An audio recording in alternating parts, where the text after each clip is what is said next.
The Bright family's real heiress had a strange quirk. She acted like a baby. She ate from a baby bowl, slept in a cradle, and needed a stroller to go out. She had our prestigious law firm redecorated as a nursery. Cafeteria served purees and rice cereal. Clients' coffee swapped for hand-mixed formula. Grown-ups are yucky, she'd say. We need to purify the world with childlike innocence. Racked with guilt over losing her as a child, my parents catered to her every whim. Even my fiancé Bruce urged me, "Eloise, you had her life for 20 years. Can't you be more tolerant?" On the final hearing of the firm's biggest case, the entire court waited for her to wake from her baby nap. The judge fumed. I stepped up to take her place. With a brilliant defense, I saved our client $300 million and earned a partnership. Humiliated, the heiress drank on the rooftop, fell, and died. My parents and Bruce blamed me. "You snatch everything. It was a guaranteed win, yet you stole it." They tied me to a chair and brought in my case losers. One by one, they took revenge. One knife per verdict. I died in hatred. When I opened my eyes, I was back on the day she demanded the case. This time, I walked straight into the opposing firm. "You want a guaranteed win? I'll make you lose it all. Eloise, sis, pretty please let baby have the case?" The cloying, saccharine voice grated on my ears. Vivi Bright, dressed in a custom-made pink onesie, was practically hanging off my fiancé, Bruce. She pouted, her childish pigtails whipping against his arm. "Baby wants to try the Hawk Industries case." Bruce looked at me, his face a mask of weary apology. "Eloise, Vivi's new to the firm. She needs a confidence boost. You have so many cases on your plate. Why not let her take this one for practice?" His gaze was as gentle as ever, but an involuntary shiver ran down my spine. In my past life, it was Bruce who drove the final knife into my heart. "Eloise Bright," he had hissed, his eyes colder and more alien than I had ever seen them. "You owe Vivi a life." Seeing my silence now, my father, holding a baby bottle, scowled. "You enjoyed 20 years of her life. Are you really going to fight her over a small, open and shut case like this? Small case?" I laughed internally. Hawk Industries was accused of commercial fraud, with $300 million on the line. The prosecution had a rock-solid chain of evidence. It was an ironclad case. I had pulled 15 all-nighters, sifting through thousands of pages of documents, to find the one single loophole that could turn it all around. That guaranteed win was bought with my blood and sweat. I suppressed the storm raging inside me, my voice frighteningly calm. "Fine. The case is hers." The tension in the room instantly evaporated. Vivi cheered and planted a loud, wet kiss on Bruce's cheek. "Yay! Now I can stand in court with my favorite Bruce." He stiffened, glancing at me in a panic. "Eloise, don't get the wrong idea. Vivi just has the mindset of a child. She's like that with everyone she likes. It doesn't mean anything." He'd used the same explanation in our last life, even scolding me for projecting my filthy adult thoughts onto an innocent baby. But I'd never seen Vivi kiss anyone else. Only Bruce. And always,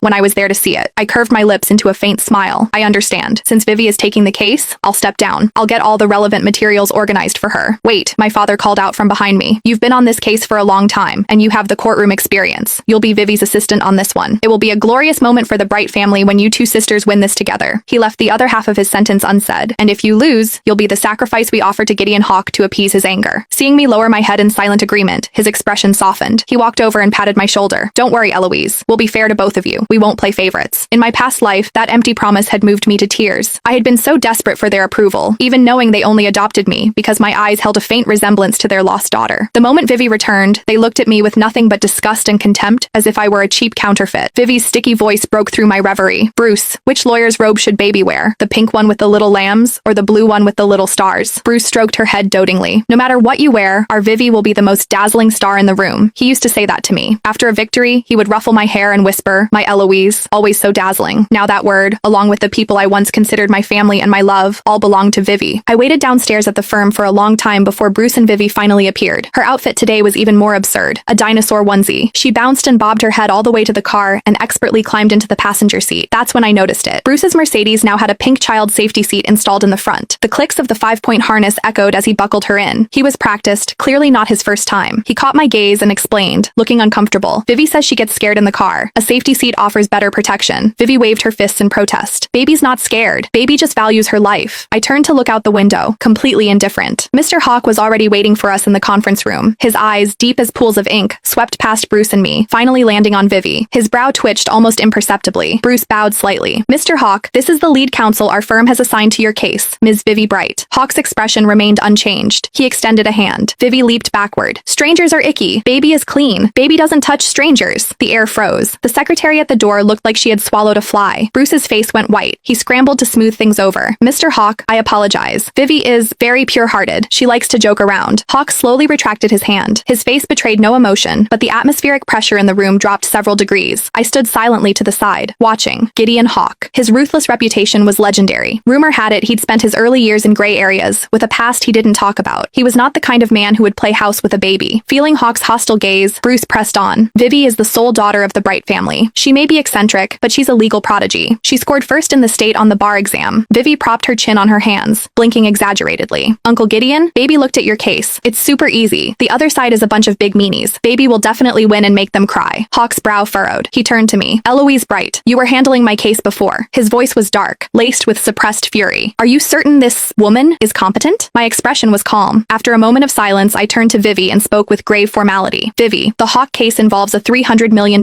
settlement. More importantly, it involves the future of the Bright law firm. Are you sure you want to take this on? Her face changed. The feigned cuteness twisted into a mask of resentment. What are you trying to say, sis? Do you think Baby is going to lose? Baby is super smart. She stomped her foot, the tail of her dinosaur onesie wagging behind her. Bruce rushed to placate her while desperately explaining to Hawk, Mr. Hawk, Eloise has been a bit emotional since Vivi came back. Vivi's abilities are absolutely not in question. Gideon Hawk's gaze shifted between the three of us. Finally, he spoke, his voice flat. I'm not interested in your family drama. I only care about results. Win this case, and your firm will be at the top of the food chain in this city. Lose it. He paused, his eyes glinting like polished steel. And for $300 million, I don't mind sending you all a funeral wreath. We were politely escorted out. The moment we were back in the car, Vivi's lower lip trembled, and tears began to stream down her face. He was mean to Baby. He scared Baby. Bruce fumbled to wipe her tears, pulling a lollipop from the pocket of his tailored suit. I opened my car door and stepped out. Where are you going? Bruce yelled after me. I stood by the curb, hailing a cab. I'm going back to organize the case files for Vivi. You could at least try to be nicer. Can't you see Vivi's crying? A taxi pulled up in front of me. I smiled. Calming the baby is your job. My job is to make sure the baby doesn't die too ugly a death. The car door slammed shut, cutting off Vivi's sobs and the sight of Bruce's furious face. The taxi wasn't as fast as the Mercedes. By the time I arrived at the firm, Vivi was already buried in our mother's arms, wailing. Mommy! Everyone was bullying Baby. Uncle Gideon was mean to me, and Eloise was mean to me too. She let out a hiccup and then spat up a mouthful of milk. My mother's heart broke for her. She patted Vivi's back while glaring at me. Eloise Bright, what did you do now? Bruce quickly tried to intervene. Auntie, it's a misunderstanding. Eloise was just... I cut him off calmly. I just told her the case was important and that she should be careful. Smack. The slap stung my cheek, leaving a fiery pain. My ears were ringing, but I could still hear my father's enraged voice. We raised you for 20 years so you could threaten Vivi like this? You really think you're something special, don't you? Without the Bright family, you'd be rotting in a ditch somewhere. Get out. Get out of my sight. As of today, the Bright family has no one like you. I was thrown out by security. My office supplies were tossed into a box and dumped on the curb, spilling everywhere. I silently began to pick them up. Bruce hurried over, hissing in a low voice. Eloise, stop this. Just apologize to them. I'll help you plead your case. I looked at him, the man I had loved with all my heart. He had said nothing while I was being hit. Now he was telling me to apologize and admit I was wrong. My fingers brushed against something cold. It was the family portrait from my desk. After a brief pause, I tossed it into a nearby trash can. An hour later, I was sitting in Ethan Cole's office, meeting his inquisitive gaze head on. The Hawk Industries fraud case. I want to be the counsel for your plaintiff. He was stunned for a moment, then let out a soft laugh. Why? My voice was ice, devoid of any emotion. Because Hawk is going to lose, and I don't want it to affect my win rate. His brow furrowed slightly. He tapped his fingers on the desk, then suddenly asked, what happened to your face? I was slapped. By who? Mr. Bright. He raised an eyebrow. Your adoptive father? My face was a blank mask. My former adoptive father. Ethan chuckled and shook his head. That man is really losing his touch. He sobered, his expression serious. Are you sure you want this case? It means going head to head with the Bright family, with Hawk Industries, and with your fiancé. There's no turning back. I looked out the window. The sky was gray, but my mind was crystal clear. I never look back. Ethan smiled and extended his hand. Welcome to the battlefield.